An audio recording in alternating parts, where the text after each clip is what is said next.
This video contains graphic descriptions of the procedure of first trimester abortions. Were there certain things that you were more comfortable doing than others? In other words, I could see somebody saying, okay, I understand why maybe contraception could be needed in certain circumstances, but not abortion. Yes. Was that a difficult bridge to... It wasn't difficult because it was a seamless conversation at the educational level and at the mentoring level. Yeah. Because now they're over you, the mentors, the attendings, the famous people who write the articles, who publish in our journals. And they are 100% wanting to stamp out fertility, which includes abortion. Because remember, life no longer begins at fertilization. In 1973, the definition changed. It begins at implantation or whenever the mother says it does. Now, if you're not brought up with a firm, clear formation in the faith, my dad assumed that's what I was learning. No, it wasn't until years later when he sent me Austin Fagathy's Right and Reason, I didn't learn any of this. No. Summa? What? You kidding me? No, we don't do that. I learned everything but all the dissenters, all the people who were making headlines in the 60s and 70s, the cutting edge of theology at the time. And so with definitions changing and the power structure such that, well, if you want to get a good grade and get a good job and you want to be the best at what you want to be, well, you have to do this. So yes, the contraception piece was easy to buy into. But they teach you to do terminations, abortions, with very early pregnancies. That's how they... Correct. That's how you begin, yeah. Correct. Okay. Now, today's day and age, they don't do that. They try to work on papayas and fruits, and they try to do it, virtually.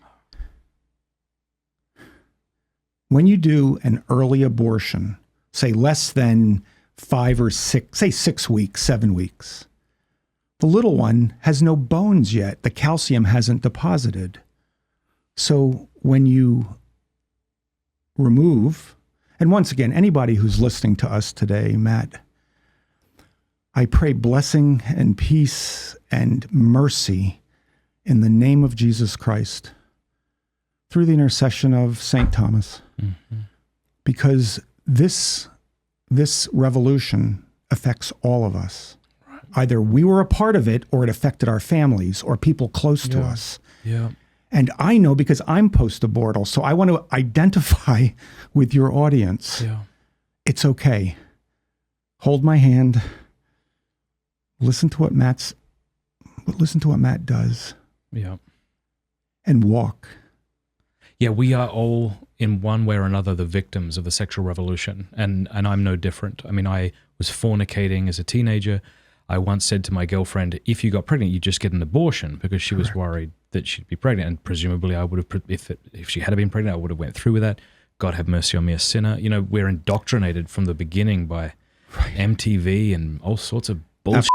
Absolutely. And so, yeah, I guess, I don't want to speak for you, but I'm sure you would agree with me that if you're a woman watching who's had an abortion, if you're a man who's taken a woman to get an abortion, if you're a doctor who's been performing abortions, these are very evil, wicked, despicable things, but God's mercy is bigger than your wretchedness, and you're welcome here to listen to this. Yeah. Absolutely. And, at our practice, people come in and eventually they feel the relationship develop, and then they can talk about the dark parts of their heart. I am, with all due respect, Matt, the shit in my life has been such that, and my own nuances, Aquinas has the capacity to help people think through things. But I'm kind of the opening act, so to speak.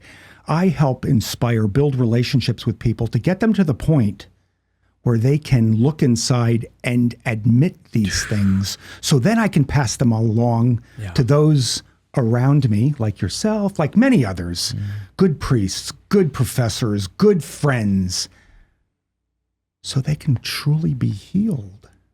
because there is hope and healing after this. That's the most, because that's my story. I'm the poster child for this. Yes. So if you're watching now and you're like, oh, this is going to be difficult to swallow, we're getting there. We're going to get to the healing. Yes. Was the first abortion you performed?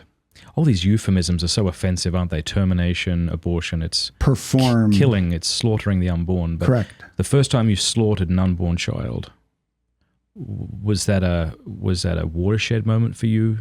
Did you not feel anything? Well, can you imagine Taj, my dad, Polish for Thaddeus? Taj took his high school civics class to the March for Life every year. I grew up with that.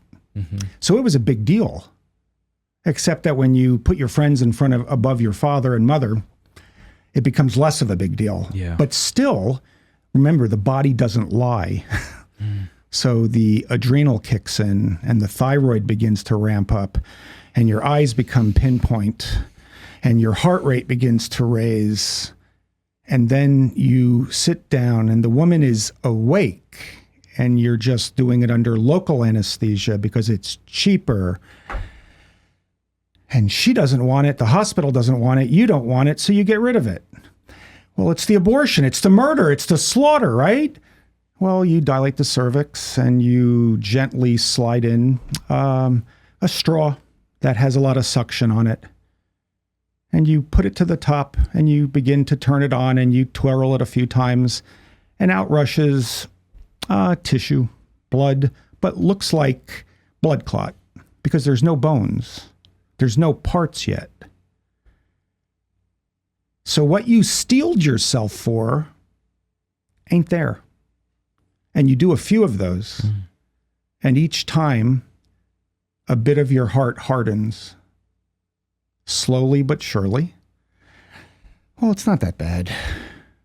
John, there's somebody here who's 10 weeks now. We have to count parts afterwards, so just do a thorough job. Oh, okay. Well, I've already done a few. Once again, now she's under anesthesia because she asked for it. She paid for it. And you do the same thing. You gently dilate the cervix, or maybe you don't do it gently because you've got to get something now the size of a thumb inside an area that is maybe the diameter of a pencil lead. You do that over a few seconds or minutes, damaging the cervix, documented by our data.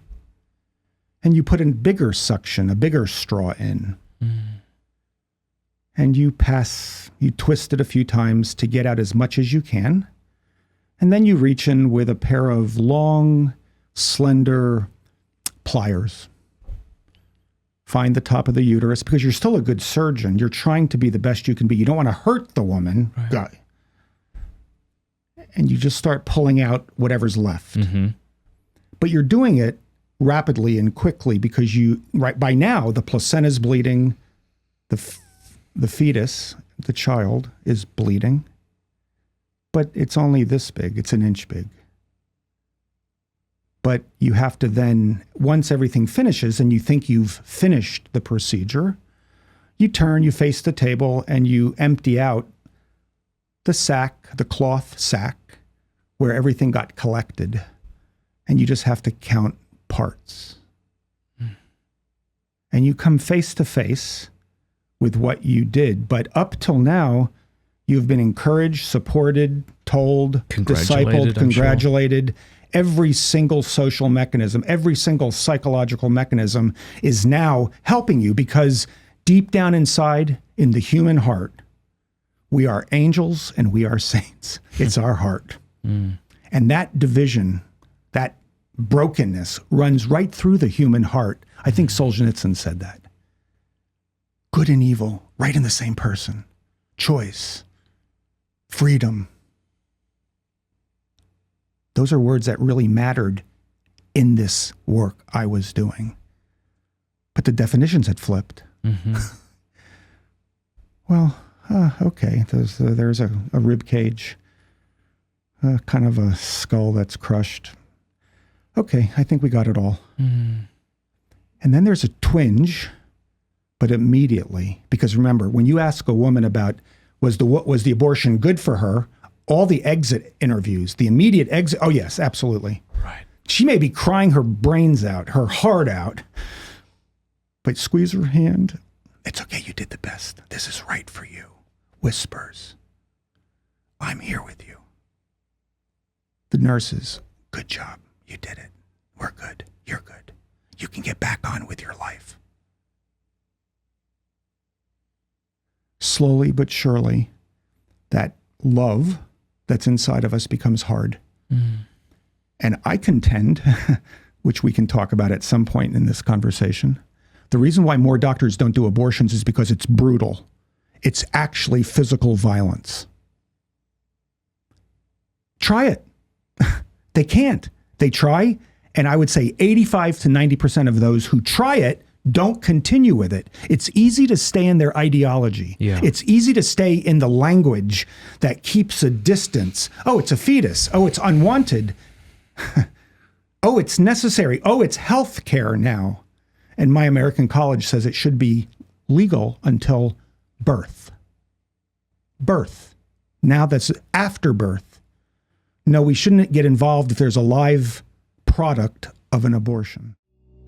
Hey, thank you so much for watching. Before you go, do us a favor, leave a comment, let us know what you thought of the video, like, and subscribe.